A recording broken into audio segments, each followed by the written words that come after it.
YCP అధినేత జగన్మోహన్ రెడ్డికి నారా లోకేష్ రూపంలో ఒక బిగ్ షాక్ తగలబోతోందా?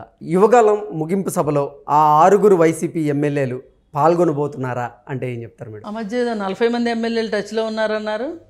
40 మంది టచ్లో ఉన్నారు, కానీ 6 మాత్రం ఇప్పుడే బయటకు వచ్చేసి ముగింపు సభలోకి వెళ్ళబోతున్నారంటూ కూడా ఒక వార్త ఇప్పుడు సోషల్ మీడియాలో చక్కర్లు కొడుతున్న నేపథ్యంలో నిజంగా ఈ వార్తలో వాస్తవం ఉందా అంటే ఏం చెప్తారు? ఇప్పుడు ఈ లెక్కన ఈ 6 ఎమ్మెల్యేలు వచ్చారనుకోండి, జగన్మోహన్ రెడ్డి పరిస్థితి ఏమవుద్దంటే బిగ్ షాక్ కాదు, బిగ్ షాట్ అయింది జగన్మోహన్ రెడ్డికి. ఇప్పుడు పోయినసారి ఇలాంటి వార్తలు వస్తేనే పాపం ఆయన ఉల్లిపాయకిన్ను బంగాళదుంపకి తేడా తెలియని పరిస్థితిలోకి వెళ్ళిపోయాడు. పాపం ఆయన అంత గందరగోళం పడిపోయాడు. ఆయన మంత్రివర్గంలో వాళ్ళు కూడా సీదిరి అప్పలరాజు దగ్గర నుంచి ఇట్లాంటి వాళ్ళందరూ ఏం మాట్లాడుతున్నారో తెలియకోకుండా గందరగోళానికి గురైన పరిస్థితి ఉంది. మరి ఈ పరిస్థితుల్లో 6 గనక బహిరంగంగా, అంటే 40 మంది టచ్లో ఉన్నారు తెలుగుదేశానికి అన్నది కూడా ఒక పెద్ద వార్తే. ఇలా 6 ఓపెన్గా బయటకు వచ్చి ఆ సభకు వస్తారు అన్నది కూడా ఒక రకంగా పెద్ద వార్తే. ఇప్పుడు సర్వత్రా చర్చనీయాంశంగా మారింది. సర్వత్రా చర్చనీయాంశం. అయితే నాలాంటి వాళ్ళు ఏం కోరుకుంటారంటే, నాలాంటి వాళ్ళే కాదు, ప్రజాస్వామ్యాన్ని గౌరవించే వాళ్ళు ఎవరైనా సరే, చట్టాన్ని గౌరవించే వాళ్ళు ఎవరైనా సరే, అసలు ఈ దూకటాలు ఎందుకండి? అసలు ఎందుకు దూకాలండి? ఏ పార్టీ పచ్చగా ఉంటే ఆ పార్టీలోకి దూకుదాం అనుకునే ఈ రాజకీయ నాయకులతోటి ఈ రాష్ట్రాలకి ఏమన్నా న్యాయం జరుగుతుందా? మంచి జరుగుతుందా? వీళ్ళు వెళ్తుంది వీళ్ళ సొంత ప్రయోజనాల కోసమా, ప్రజల కోసమా? ఎందుకు వీళ్ళు గోడలు దూకాలనుకుంటున్నారు? సరే, దూకితే దూకారు, వస్తే వచ్చారు, కానీ వాళ్ళని మట్టుకు త్రిశంకు స్వర్గంలో ఉంచాలి. నన్ను అడిగితే వాళ్ళకి ఈ పదవులు ఇవ్వకూడదు. ఇన్ని రోజులు ఆ రాజకీయ పార్టీలో నానా గడ్డి గడిసి కోర్టు కేసులు పెట్టించుకుని దెబ్బలు తిని నానా ఆగమైపోయిన వాళ్ళు, ఆర్థికంగా చితికిపోయిన వాళ్ళు, మానసికంగా ఛిద్రమైపోయిన వాళ్ళు చాలామంది తెలుగుదేశం కార్యకర్తలు ఉన్నారు. చాలామంది కష్టాలు పడిన వాళ్ళు ఉన్నారు. వాళ్ళందరికీ మీరు ఏం సమాధానం చెప్తారు? రానివ్వండి, వస్తే సాధారణ సభ్యులుగా చేరమనండి, అందుకు ఇష్టమైతే రమ్మనండి, లేదంటే లేదు. ఆ చెత్తను అక్కడే చావనివ్వండి. ఆ బాధ ఏదో ఆయనే పడతాడు. మీకేం తక్కువ? మీకు అభ్యర్థులు తక్కువయ్యారా? క్యాడర్ తక్కువైందా? ఏం తక్కువైందని వచ్చే వాళ్ళందరినీ, స్వార్థపరులందరినీ ఎందుకు తీసుకుంటారు? పోయినసారి ఇలా వచ్చిన వాళ్ళని తీసుకునే తెలుగుదేశం తప్పు చేసింది. నన్ను అడిగితే తీసుకోకూడదు. అసలు ఏమాత్రం నికార్సైన రాజకీయాలు చెయ్యాలనుకున్న వాళ్ళు, ఆ రాజకీయ నాయకుడికి నికార్సైన బుద్ధి లేకపోవచ్చు, ఈ తీసుకునే వాళ్ళకు కూడా బుద్ధి ఉండాలంటాను నేను. అది ఇది ఎంత పెద్ద మాట అవనివ్వండి, చిన్న మాట అవనివ్వండి. కానీ అంటే 3 రోజుల క్రితం మేడం చంద్రబాబు గారు కూడా ప్రజా వ్యతిరేకత ఉన్నటువంటి ఎమ్మెల్యేలు వైసీపీ నుంచి మన సైడ్ వచ్చేందుకు ప్రయత్నం చేస్తున్నారు, వాళ్ళు మనకెందుకు, అసలు ఆ పార్టీకే అవసరం లేని వాళ్ళు మనకెందుకు అన్నట్లుగా కూడా కొన్ని వ్యాఖ్యలు చేశారు.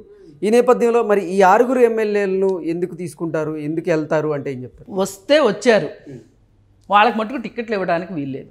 అప్పుడే ప్రజలకి అసలు మా గురించి ఆలోచించే ఒక ప్రతిపక్షం ఉంది, ఈ ప్రతిపక్షాన్ని అధికార పక్షంలోకి తీసుకొద్దాం అనుకుంటారు. ఇప్పుడు ఆ పార్టీలోంచి వచ్చిన వాళ్ళు ఈ పార్టీలోనే ఉన్నారు అంటే, ఈ పార్టీ కూడా అధికారంలోకి వచ్చింది అనుకోండి, అదే పరిపాలన కదా ఇచ్చేది. ఈ మాత్రం ఆలోచించరు ప్రజలు అని అనుకుంటారు వీళ్ళు.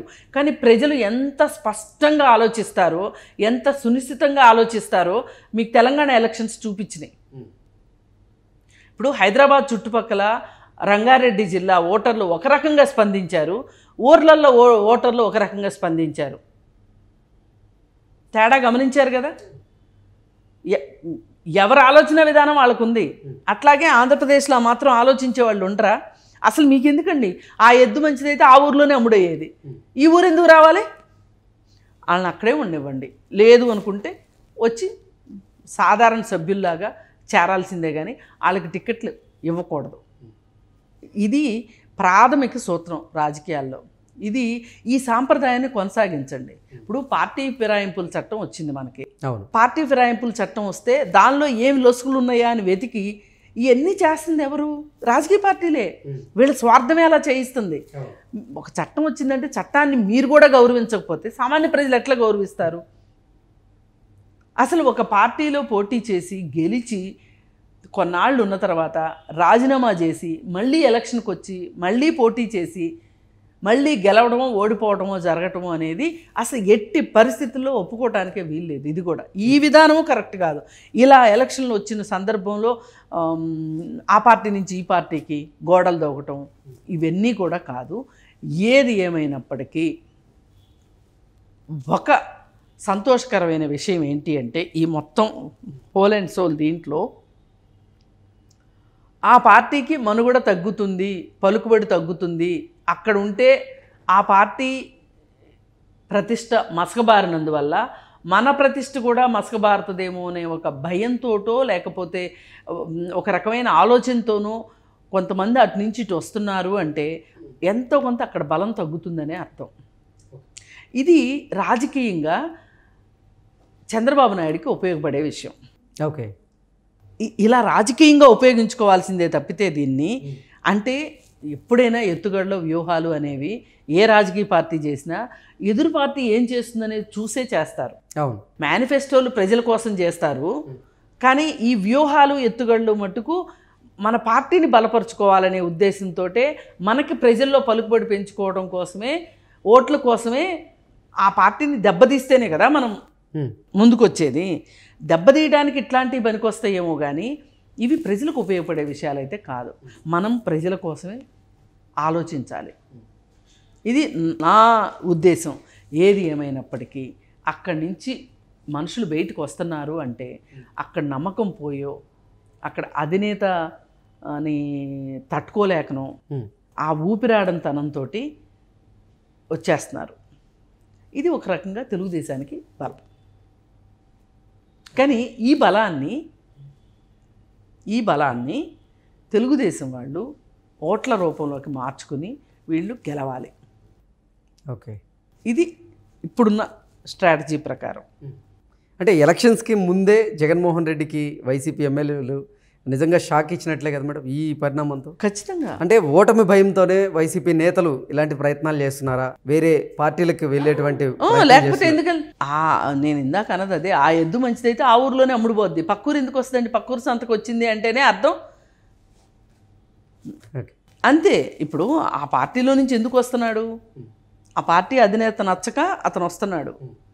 అసలు ఈ మనిషి కరెక్ట్గా ఉండి అధినేత కరెక్ట్గా ఉంటే ఎందుకు బయటకు వస్తారు? అసలు వచ్చే పరిస్థితులు ఉన్నాయి అక్కడ. దాన్ని బట్టే ఇప్పుడు చాలామంది చెప్తూ ఉంటారు కదా, ఎవరిని కలవడు, ఆయన కలవాలనుకుంటేనే కలుస్తాడు, వీళ్ళు కలవాలంటే. ఇప్పుడు కేసీఆర్ పరిస్థితి అదే కదా. ఇదంతా ఎలా ఉంటుందంటే, ఒక సినిమా చూశాను నేను చిన్నప్పుడు, మాఫియా సినిమా. ఓకే, పెద్ద స్మగ్లర్ ఉంటాడు, ఒక గ్యాంగ్. ఈ కింద ఉన్న వాళ్ళు ఎవరు అసలు చూడరు, ఏ ఒక్కరూ చూడరు, కానీ చాలా సక్సెస్ఫుల్గా పై అతను ఈ కింద వాళ్ళందరి చేత పనులు చేయిస్తూ ఉంటాడు. అట్లాగే అంటే మళ్ళీ ఆయన మాట్లాడాలనుకున్నప్పుడు మటుకు పిలుస్తాడు వీళ్ళని, పిలిచి అడుదిరిగి కూర్చుంటాడు, ఓ టోపీ పెట్టుకొని అడుదిరిగి కూర్చుని వీళ్ళతో మాట్లాడి పంపించేస్తుంటాడు. అట్లా ఉంది కదా ఈ ఇద్దరు పరిస్థితి, బాబాయ్ అబ్బాయిల పరిస్థితి. మరి ఇలా ఉన్నప్పుడు దీన్ని ఎంతమంది ఆమోదిస్తారు? రాజకీయ నాయకులు ఆమోదించలేరు. ఇలా ఉంటాడు అని అనుకోక వెళ్ళుండొచ్చు, బయటకు వచ్చేసి ఉండొచ్చు. కానీ ఏది ఏమైనా ఈ పార్టీలో దెబ్బలు తిన్న వాళ్ళకి, కష్టాలు పడ్డ వాళ్ళకి తెలుగుదేశం పార్టీ అండగా ఉందా? Okay, okay madam, thank you.